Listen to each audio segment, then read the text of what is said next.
안녕하세요, 체리투브입니다. 구독, 좋아요, 알람은 큰 힘이 됩니다. 오늘은 폴란드가 구존을 투입해 추가로 도입하기로 결정한 흑표전차에 독일산 파워팩이 아닌 한국산을 적용할 것으로 알려져 크게 화제가 되고 있습니다. 그동안 성능을 따졌던 폴란드가 1차 사업 당시에 적용되었던 한국산 엔진과 독일제 파워팩이었지만 2차 사업에서는 변속기도 한국산으로 적용될 것으로 알려져 현지 생산까지 가능할 것으로 전망됩니다. 이는 지금까지 폴란드에 공급된 흑표전차가 파워팩이 반쪽짜리였지만 앞으로 진행되는 전차 사업은 변속기까지 100% 한국산으로 대체된 모델을 폴란드가 현지에서 생산해 도입한다는 의미여서 전차 파워팩 국산화 사업에서도 새로운 이정표가 될 것으로 전망됩니다. 현대로터의 유럽 법인장은 현지 방산 매체와의 인터뷰에서 이같이 밝혔으며 폴란드군의 요구사항에 맞게 제작될 신형 전차는 기존 전차와 같은 파워팩을 적용하지만 추가 이행협정에 따라 현지에서 생산될 전차에 장착될 파워팩이 100% 한국산이 적용될 가능성이 높다고 밝혔습니다. 이 때문에 폴란드 군비청과 방산업계도 2차 사업을 확정하면서 공급망 안정화와 정비 효율성, 여기에 기술 이전을 통한 현지 양산이 가능한 1500마력의 파워팩을 공급하는 것이 가능할 것으로 예상됩니다. 폴란드가 한국산 파워팩으로 교체하려고 하는 배경에는 원활한 공급과 함께 대규모 전력을 빠르게 확보하기 위해서 어쩔 수 없는 선택으로 보이며, 터키 알타이 전차가 대한민국에서 개발된 전차 엔진과 변속기를 결합해서 파워팩을 완성하기 시작하면서 야전에서 운용성까지 확보되었기 때문에 충분히 K2PL 후기형에 운용할 수 있다는 것으로 예상됩니다. 여기 한국군에서도 흑표전차 4차 양산분의 100% 국산화된 파워팩을 장착할 것으로 알려지면서 복잡한 군수지원 체계와 정비기술 이전이 까다로운 독일산 변속기까지 대체해 폴란드가 심장까지 생산할 가능성이 높아 앞으로도 상당한 파급 효과를 낼 것으로 예상됩니다. 폴란드는 K2PL 전차를 양산할 경우 자국 내 수요뿐 아니라 해외 수출까지 적극적으로 나선다는 계획으로 우크라이나에 판매하려면 한국에서 개발된 파워팩을 장착하는 것이 효과적이기 때문입니다.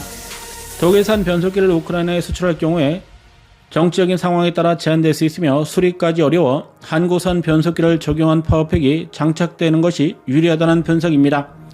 폴란드는 레오파드2 전차를 운영하면서 독일의 까다로운 기술 이전 조건과 정비 문제로 인해 가동률을 높이기 어려운 상황이었으며, 이러한 문제로 우크라이나에 지원된 독일제 전차를 수리하는 것을 거부하기도 했습니다.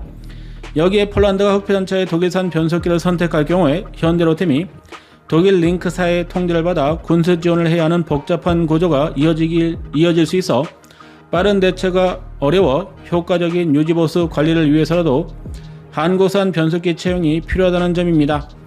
그러나 1차 사업에서는 한국산 변속기에 대한 신뢰성을 확보하지 못했었던 상황이었기 때문에 독일산 변속기와 한국산 엔진이 적용된 파워팩이 선택되었지만, 이후 터키가 알타이 전차를 생산하는데 한국산 변속기까지 평가한 후에 채택하고 한국군도 4차 물량에서 변속기를 도입하기로 결정하면서 폴란드까지 영향을 미치고 있다는 분석입니다.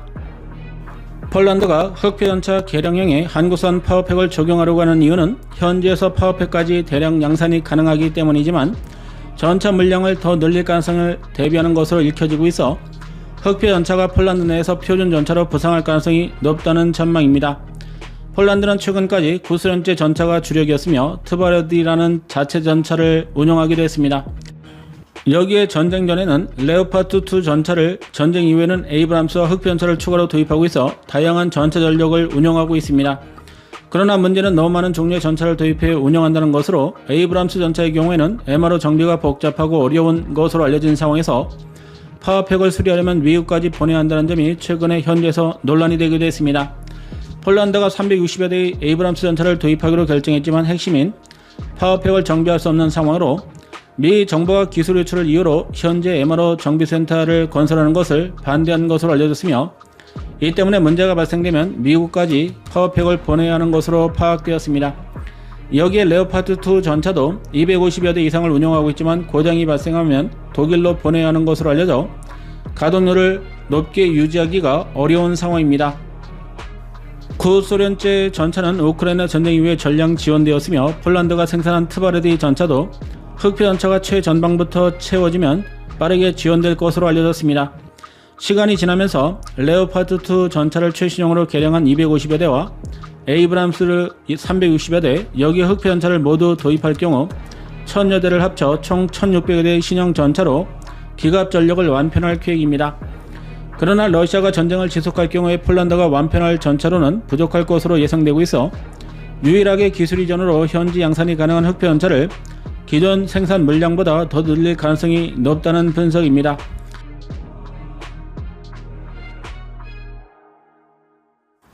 아직 폴란드 정부가 흑표전차 도입 물량을 늘릴 가능성은 없지만 최근 들어 현지 언론을 중심으로 새로 창설되는 기갑부대를 완편하려면 1800대 이상의 흑표전차가 필요할 것이라는 전망도 나오고 있습니다. 여기에 러시아가 많은 전차를 전쟁에 소모했지만 오히려 전차 양산량이 크게 늘어난 것으로 알려져 나토에서도 긴장하고 있습니다.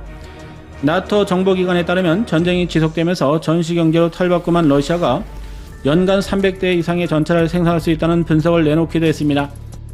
이는 기존에 생산했던 T-90 전차로 T-14 아르마타 전차까지 대량 생산 시스템을 추가로 갖출 것으로 보여 상당한 양의 전차를 빠르게 생산해 무장할 가능성이 높다는 전망입니다. 러시아는 우크라이나 전쟁을 유지하면서 북유럽에도 병력을 늘리고 있어 두 방향으로 유럽을 침공할 가능성이 높아 폴란드로서는 북쪽과 동쪽을 모두 방어하기 위해서 기갑사단을 추가로 창설하고 기존 부대를 확장하는 방식으로 전력을 건설할 계획입니다. 이 때문에 2차 사업을 확장하면서 60여 대 물량은 현지 양산으로 채울 계획이며 2년 안에 기술 이전을 받아 양산에 성공할 경우 파워팩까지 생산하기 위해서 한국산 파워팩을 새로 선택할 것으로 예상되고 있습니다. 이번에 추가로 알려진 내용으로는 폴란드군이 요구한 개량사항을 대폭 반영한다는 것으로 능동방어 체계와 원격 조정 RCWS 360도 상황 인식 장치, 드론 교란 시스템이 추가될 것으로 파악되었습니다. 특히 드론 교란 시스템은 우크라이나 전쟁을 분석한 폴란드군의 요구로 인해서 K2PL 전차에 처음으로 적용되는 시스템으로 알려졌으며 자세한 스펙은 공개되지 않았습니다. 여기에 기존 흑표보다 장갑의 방어력이 크게 강화된 것으로 파악되었으며 무게를 최소화하면서도 방어력을 높이는 방식이 적용되어 기동력은 거의 동일한 수준에서 유지될 것으로 알려졌습니다. 신형 전차는 대한민국에서 공급하는 탄약 외에도 나토와 미국에서 생산된 탄약에 대한 호환성이 가능하도록 포 발사 시스템을 새로 개선한 것으로 알려졌으며 주로 다양한 포갑에서 운영 가능한 내구성을 확보하기 위해서 포신 도금 기술에서 변화가 있는 것으로 파악되었습니다. 올해 하반기부터 현지 방산업체와 기술 이전을 통해 사업을 본격화할 것으로 알려졌으며 이 과정에서 흑표전차 파워팩에 대한 기술 이전까지 협상할 것으로 보입니다. 파워팩 기술 이전 협상이 타결될 경우에 현지에서 양산하고 수리할 수 있는 기반을 구축할 수 있어 미국과 독일제 전차에 비해서 운용성이 크게 개선될 것으로 예상됩니다. 폴란드는 알타이 전차가 흑표보다 중량이 무거운 것으로 알려졌지만 1500마력의 한국산 파워팩으로 8개월간 실전에서 성능 시험까지 완료했으며 100여 대를 생산하고 있다는 점에서 K2PL 전차에 적용되어 높은 성능을 발휘할 것으로 예상하고 있습니다. 대한민국에서 생산한 변속기는 출력에 대한 여유가 있도록 설계되어 엔진을 튜닝할 경우에도 대응할 수 있으며 급가속에 대응할 수 있을 것으로 예상됩니다. 폴란드가 전차 껍데기만 생산하는 것에서 벗어나 핵심인 파워팩까지 현지에서 양산하기 위해서 한국산 파워팩을 선택한 것으로 보이며 이 때문에 흑표전차 수출이 크게 확대될 것으로 보입니다. 중동 국가들도 파워팩이 국산화되면서 한국산 전차를 도입할 가능성이 높은 가운데 터키에 이어서 폴란드까지 독일산 변속기가 아닌 한국산을 선택할 경우에 많은 물량이 양산되어 신뢰성을 받쳐주기 때문에 파워팩 문제로 수출이 좌절되었던 중동 국가들이 한국산 기갑 장비를 추가로 선택할 가능성도 높아질 것으로 보입니다. 폴란드는 흑표전차가 항구로 들어오면 바로 실전 배치하는 것으로 알려졌으며 대규모 기갑 훈련을 통해 야전에서 험하게 굴리고 있어 한국산 파워팩이 적용된 전차가 야전에서도 성능이 확인될 경우 독일산 파워팩이 독점했던 시장에서 새로운 경쟁자로 부상할 것입니다. 여기에 운영이 어려운 에이브람스 대신에 흑표전차를 더 많이 도입하는 데 긍정적인 효과를 낼 것으로 보입니다. 폴란드가 에이브람스 정비와 유지 보수를 위해서 현지 양산까지 추진하고 있는 것으로 알려졌으나 이집트나 모로코처럼 조립 수준에 그칠 것으로 보여 파워팩까지 국산화할 수 있는 흑표전차 양산량을 크게 늘릴 가능성이 높을 것으로 예상됩니다. 1차 계약 당시에는 독일산 파워팩을 고집했었던 폴란드가 파워팩에서 가장 핵심 기술이 필요한 1500마력의 변속기를 한국산으로 선택하면서 독일이 독점했던 전차 변속기 시장에서도 대한민국의 인지도가 크게 높아질 것입니다. 폴란드가 변속기를 생산하지만 핵심 부품들은 대한민국에서 생산해 공급해야 하기 때문에 흑표전차 도입 물량이 늘어날수록 국산 파워팩 생산 물량도 확대될 것으로 전망됩니다. 육군에서 도입하려던 흑표전차 4차 물량뿐 아니라 구형 전차 개량 사업에도 국산 변속기가 적용될 가능성이 높아 독일에 이어서 대한민국이 파워팩 시장에서 게임 체인저로 부상할 것으로 예상됩니다. 영상 시청 감사합니다.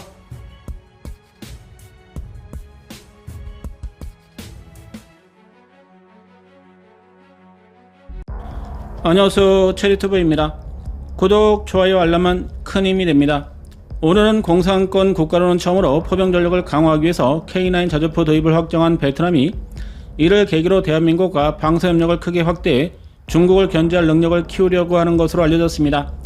베트남이 도입하는 자주포는 20여門으로 수량이 적으며 3,500억 원을 투입해 사업비도 예상보다 줄어들었지만 앞으로 도입 물량이 크게 늘어날 가능성이 높다는 분석도 나오고 있어 자주포 계약을 통해 다른 사업들까지 확대될 것으로 전망됩니다. 이러한 상황에서 우리 정부도 베트남에 퇴역군함을 추가로 양도하기로 결정하면서 양국 간의 방사협력이 확대될 것으로 예상됩니다. 우리 군에서 퇴역하는 무기 체계를 베트남이 대량으로 도입할 것으로 보여 신형 무기 도입과 연결될 것으로 예상됩니다. 이것에 대해서 알아보겠습니다. 베트남이 빠르게 경제 발전하면서 국방비를 증가시키고 있지만 수십만 대군을 유지하기 위해서 대부분은 병력을 운용하는 비용이며 첨단 무기를 빠르게 도입하지 못하는 상황입니다. 이 때문에 주력군인 육군의 경우에는 베트남 전쟁에서 사용된 무기 체계들이 아직까지도 현역이며 전차, 자주포, 장갑차 등 주력 무기 체계는 상당히 낙후되어 있는 것으로 알려졌습니다. 베트남은 대규모 전면전에서 병력을 위주로 투입하는 낡은 사상을 가지고 있으며 장비보다는 보병 무기 체계를 위주로 구성되어 있어 앞으로도 많은 무기 도입이 진행될 것으로 예상됩니다. 이러한 상황에서 해군의 경우에는 더 심각한 상태로 낡은 전투함이 대부분이며 잠수함을 공격적으로 도입하고 있어 해군 전투함은 더욱더 전력이 낙후된 것으로 파악되고 있습니다. 이 때문에 이번에 대한민국이 추가로 공유하기로 결정한 포항급 퇴역 함정이 상당한 전력으로 운용될 것이며 대한미사일까지 운용할 경우 해성 개량용을 장착할 수 있을 것으로 예상됩니다. 이번 기회를 계기로 2018년 이후에 베트남에 다시 전투함이 공유되면서 양국 간 중단된 군사협력이 확대될 것으로 예상됩니다. 이것에 대해서 알아보겠습니다.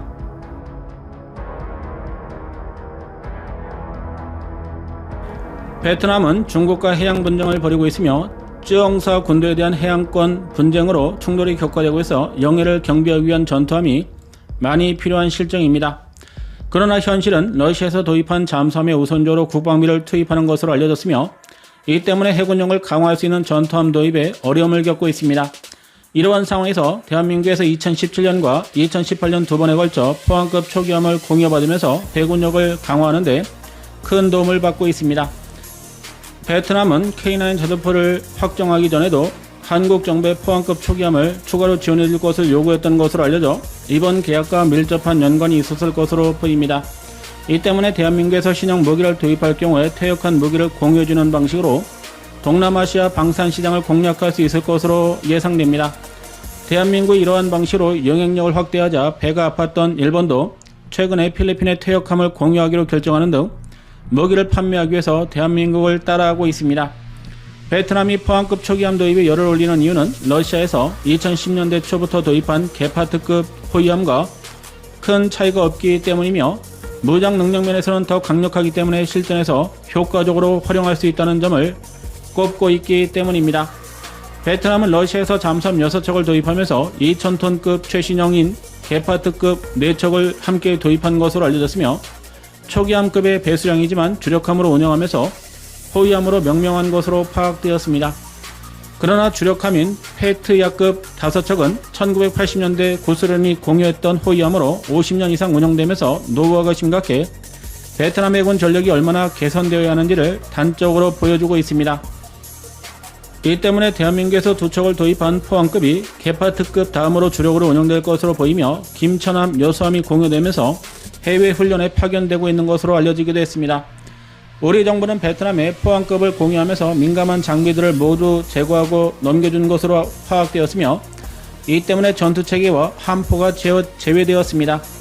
베트남은 운용 유지 공통화를 위해서 러시아제 대한미사일을 포항급에 장착하는 개량 사업에 성공하면서 함포에서 미사일까지 운용할 수 있도록 성능을 크게 강화했습니다. 이번에 한 척이 추가로 공여될 경우에 베트남 해군이 운영하는 초기함 4척 중에 3척이 대한민국에서 공여받은 전투함으로 채워지며 나머지 한 척은 인도 해군이 수십 년 동안 운영하다가 무성으로 공여한 함정으로 브라모스 대한미사일을 도입하면서 받은 것으로 알려져 베트남 해군의 열악한 상황을 그대로 보여주고 있습니다. 호위함 9척과 초기함 4척이 해군력이 전부이며 나머지는 수백 톤급의 경비함이 전부로 34척을 운영하고 있어 작은 배수량을 가진 연안 경비정에 사용되고 있습니다. 이 때문에 이번에 포항급 한 척을 추가로 도입할 경우에 개수를 통해 베트남 해군의 주력함으로 운영되어질 것으로 예상됩니다. 포항급 초기함은 1980년대 중반부터 해군에 배치된 국산 전투함으로 총 24척이 도입돼 운영되었으며 현재까지 3척이 추가로 활동하고 있는 것으로 알려졌습니다. 총 6차선까지 건조되었으며 1990년대 초까지 우리군에 도입되었지만 인천급을 시작으로 대구급과 충남급이 지속해 건조되면서 신형함으로 대체되고 있습니다. 현재는 2021년 퇴역한 분량이 남아있으며 인도네시아, 베트남 공여가 예정되어 있는 것으로 알려졌습니다. 나머지 5척은 아직 처리가 결정되지 않아 필리핀 등 다른 국가에 지원될 확률이 높은 것으로 알려졌으며 자주포 도입 계약이 체결되면서 베트남이 한 척 이상 더 지원될 가능성도 높은 상황입니다. 여기에 조만간 퇴역을 앞둔 3척까지 남아있어 동남아 국가들이 치열한 포항급 도입 경쟁을 벌일 것으로 예상됩니다. 여기서 의외인 점은 인도네시아가 한 척의 포항급을 공여받을 계획이라는 점으로 대한민국과 방산협력을 중단하거나 축소하고 있는 상황에서 다른 국가로 돌리는 것을 적극 검토해야 할 것으로 예상됩니다.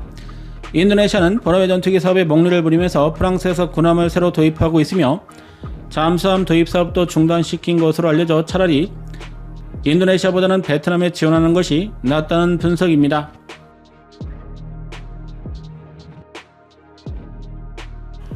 우리 정부는 베트남과 포괄적인 전략자 동반자 관계를 맺으면서 방산협력을 크게 확대한다는 계획으로 무기 판매와 함께 공여 사업도 적극적으로 지원할 것으로 알려져 인도네시아에 지원할 계획인 한 척도 베트남으로 돌려질 가능성이 높은 상황입니다.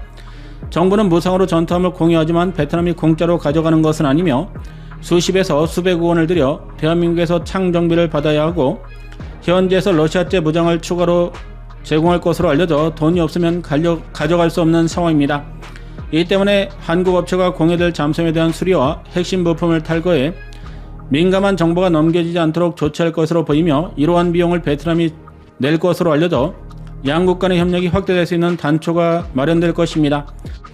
베트남이 도입하는 포항급 퇴역함에 대한 평가가 높고 현재소 호위함처럼 중요한 위치를 차지하고 있어 국방비가 확대될 경우에 한국군에서 도입하고 있는 대우급 호위함까지 베트남이 추가로 도입할 가능성이 높은 상황입니다. 베트남은 쯔엉사 군도에 대한 해군력을 강화하기 위해서 원양작전이 가능한 대형 전투함을 도입하는 것을 적극 검토하고 있으며 현지에서 건조하는 것을 목표로 기술을 지원해줄 국가를 찾고 있습니다. 그러나 인도네시아나 말레이시아처럼 유럽에서 비싼 전투함을 도입하기에는 어려울 것으로 보여 최대한 공여받은 함정을 개수해서 배치하고 태국과 필리핀처럼 대한민국에서 건조한 함정을 도입하는 방식으로 해군력을 빠르게 증강시킬 것으로 예상됩니다. 베트남이 주목하고 있는 것은 필리핀으로 국방비가 더 적은 상황에서도 지속해 전투함을 도입하고 있으며 한국이 10여 척을 모두 싹쓸이 건조하면서 K조선이 동남아에서 주목을 받고 있습니다. 필리핀은 베트남보다 적은 국방비를 투입하고 있지만 한국에서 전투함을 깡통으로 주문해 매년 장비를 보충하는 방식으로 현대화 사업을 진행하고 있으며 성능에 크게 만족하고 있어 베트남이 이러한 방식을 추종할 가능성이 높다는 점입니다.